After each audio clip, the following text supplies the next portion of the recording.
अभी कुछ देर पहले मैं जब रोड से घर की ओर आ रहा था तो लाइट पोस्ट जो हम लोग का लैंप पोस्ट होते हैं ना, उसे मैं गुजरते हुए आ रहा था। और जब मैं उस लैंप पोस्ट से गुजर रहा था तो मन में एक थॉट आया, एक सोच आया कि हमारा जिंदगी भी ऐसे एक लैंप पोस्ट की तरह है। जब मैं आगे बढ़ रहा था तो करीब 10-15 लैंप पोस्ट के बाद एक दो लैंप पोस्ट ऐसे मिला जो लाइट नहीं जल रही थी उसमें। तो हमारी जिंदगी भी कुछ इसी तरह है। क्लास 1 से लेके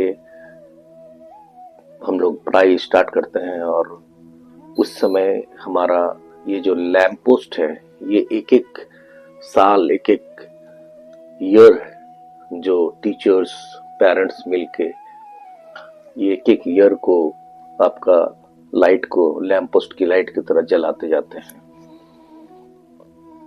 जैसे ही आप 12 पास आउट होते हैं तो आपको वो एक अंधेरे वाला लैंप पोस्ट मिलता है जहां आपको ये बताने वाला नहीं रहता है कि स्विच कहां से देने से वो लाइट जलेगा। यहीं पर आपका सेल्फ कॉन्फिडेंस मुश्किल में पड़ जाती है। और जो बच्चे बचपन से ही सेल्फ कॉन्फिडेंस में पक्का होते हैं वे आगे जाके वो स्विच को ढूंढ लेते हैं और उस स्विच को प्रेस करके अपने जिंदगी का लाइट जला लेते हैं। तो सेल्फ कॉन्फिडेंस को हाई रखिए और ये तभी हाई होगा जब आप प्रैक्टिस करेंगे। म्यूजिक हो चाहे पढ़ाई हो, प्रैक्टिस बहुत ही इंपॉर्टेंट चीज है। कितनी टाइम मैनेजमेंट में आप लिख रहे हैं वो बहुत इंपॉर्टेंट है। एक एक क्वेश्चन हमारे म्यूजिक कॉन्सर्ट में भी जब हम जाते हैं तब ऑर्गेनाइजर से ये पूछते हैं कि मेरे लिए समय कितना है, कितनी देर मैं प्ले कर सकता हूँ।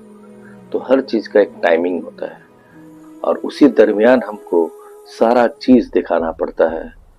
आलाप, विलंबित, मध्यलय, तान, तराना, सारा चीज, और पब्लिक को खुश करना पड़ता है, जीतना पड़ता है।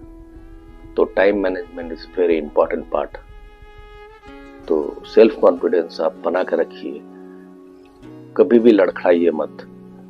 मुश्किलें आएंगी, मुश्किल वक्त को किस तरह से आप निकालेंगे ये आपको सोचना होगा। God bless. नमस्कार।